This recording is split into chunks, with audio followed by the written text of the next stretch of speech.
বিসমিল্লাহির রহমানির রহিম। সকলকে জানাই আসসালামু আলাইকুম। আমি আজকে একটি বিষয় আলাপ করব। সে আলাপখানি হলো আমাদের শুক্রবারের নামাজের খুতবা নিয়ে।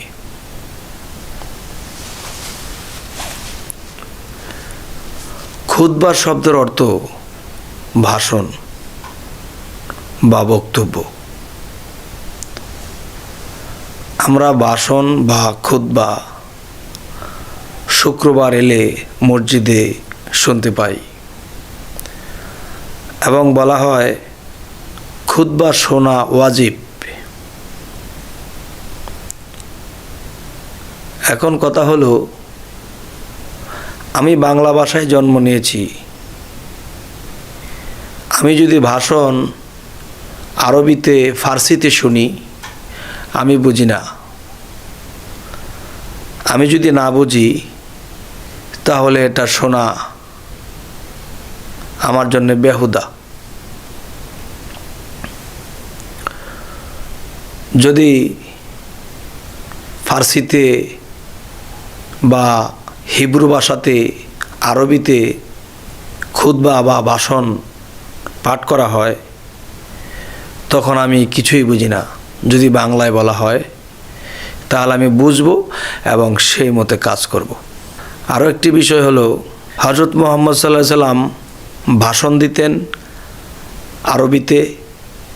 আরববাসীরা সেই ভাষণ শুনত এবং বুঝত এবং তা মানত।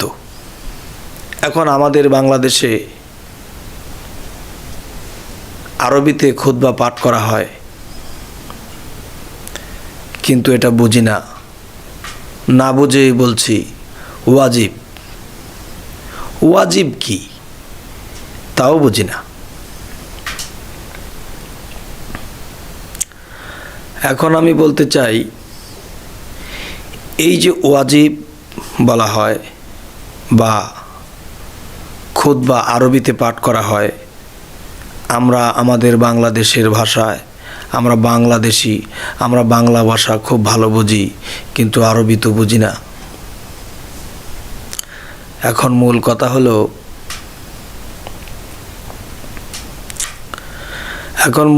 হলো, হযরত মুহাম্মদ সাল্লাল্লাহু আলাইহি সাল্লাম 14 থেকে 1450 বছর আগে তিনি ভাষণ দিয়েছেন বা খুতবা দিয়েছেন যে আমরা এই পজিশনে কাফেরদের মোকাবেলা করব। এই পজিশনে যদি আমরা কাফেরদের মোকাবেলা করি তাহলে আমরা জয় হয়ে আসতে পারব।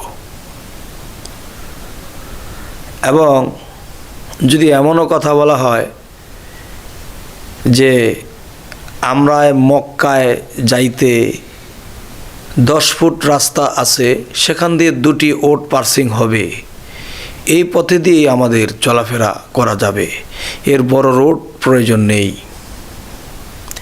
বা বিভিন্ন ভাষণ বা বক্তব্য বা খুতবা হযরত মুহাম্মদ সাল্লাল্লাহু আলাইহি সাল্লাম দিতেন, সেই মতে কাজ করা হতো।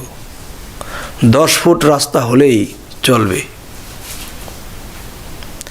আজকে 1450 বছর আগের যে ভাষণ বা খুতবা তখনকার জন্যেই নবীজি করতেন এবং এই কথাগুলো সাহাবাগণ মানতেন, আরববাসীদের উন্নয়ন হইত।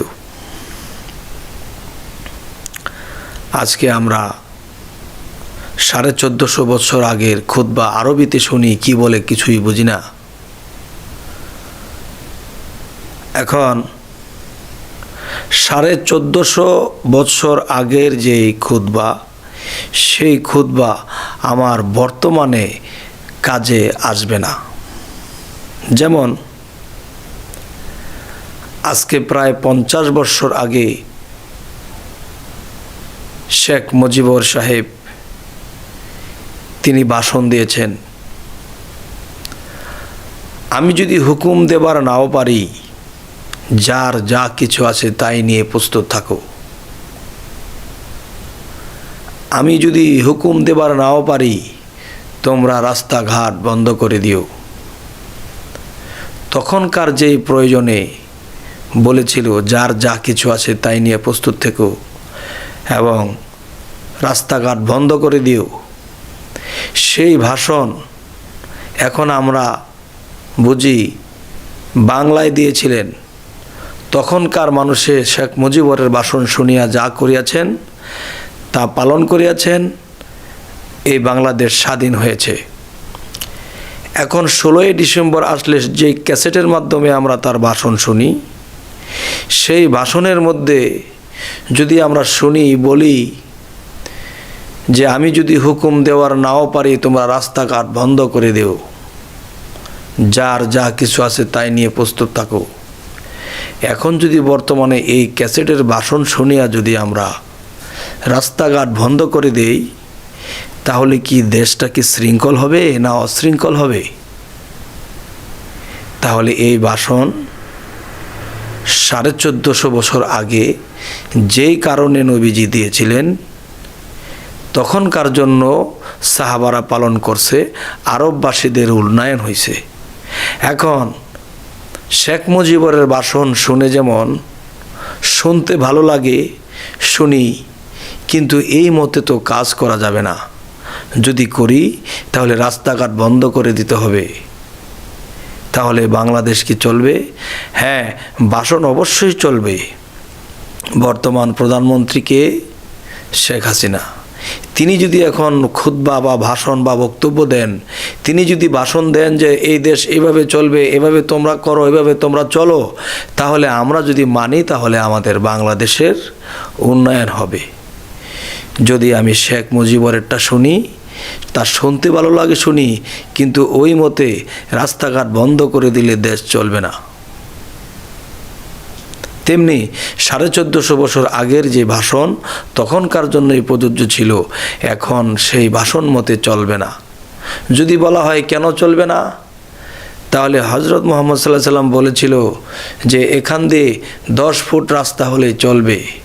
আর এখন যদি সেই 10 ফুট রাস্তা রাখতে যাই, তাহলে এখন বর্তমানে ফ্লাইওভার দেওয়ার পরেও জাম সরে না, রাস্তাঘাটে জাম লাগিয়েই থাকে।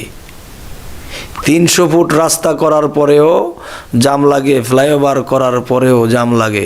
তাহলে সেই 1450 বছর আগের সেই ভাষণ অনুসারে যদি 10 ফুট রাস্তা রাখি, তাহলে আমাদের দেশে চলা যাবে না। তাহলে বর্তমান এই দেশের প্রশাসন এবং এই দেশের প্রধানমন্ত্রীকে যদি মানি, তার ভাষণ মতে যদি চলি, তাহলে আমার দেশের উন্নয়ন হবে। এই কথাটি কেয়ারটেকার সরকার ফখরুদ্দিন বলেছিল, বাংলাদেশের মসজিদে মসজিদে যেন খুতবাটি বাংলায় পড়া হয়, তাহলে মানুষ বুঝবে। কিন্তু এই কথা বলার পরে সমস্ত মসজিদের ইমামগণ বলতে শুরু করলো যে না, হাত জোরে ক্ষমা চাই, বাংলায় বলতে বলবেন না। কেন? আমরা বাঙালি, বাংলায় বুঝে বুঝেই তো কাজ করব। তারা বাংলায় যখন তাদেরকে খুতবা পাঠ করার কথা বলা হলো, তারা হাত জোরে ক্ষমা চাইতে শুরু করলো যে না, যেন বাংলাদেশের মসজিদে মসজিদে বাংলায় খুতবা হতে নিষেধ করা হয়। আমরা যদি বাংলায় পড়তে যাই বিশৃঙ্খলা হতে পারে। তাহলে বোঝা গেল আরবিতে বলে আমরা অন্ধ মানুষ, আরবি আমাদের সামনে পাঠ করিয়ে একরকম বসে চলে যাচ্ছে, নামাজ চালায় যাইতেছে, খুতবা চালায় যাইতেছে। আবার বলা হচ্ছে খুতবা শোনা ওয়াজিব। তাহলে কি এখানে কি বোঝার আছে? যে আরবিতে বলছে কিছু বুঝি নাই বিদায় তারা মনে হয় বেঁচে গেলেন। আসলে জিনিসটা বুঝলাম না। বাংলাদেশ অলিয়া উলিয়ার দেশ, জ্ঞানের সম্প্রদায়ের দেশ। আজ আমি জ্ঞানী সম্প্রদায়ের কাছে এই কথাটি রাখলাম, আমি যেন এই কথার কার্যকর পাই ইনশাল্লাহ, আশা করি পাবো। আমি এ পর্যন্ত কথা বলেই রাখলাম। আল্লাহ হাফেজ। বিসমিল্লাহির রহমানির রহিম।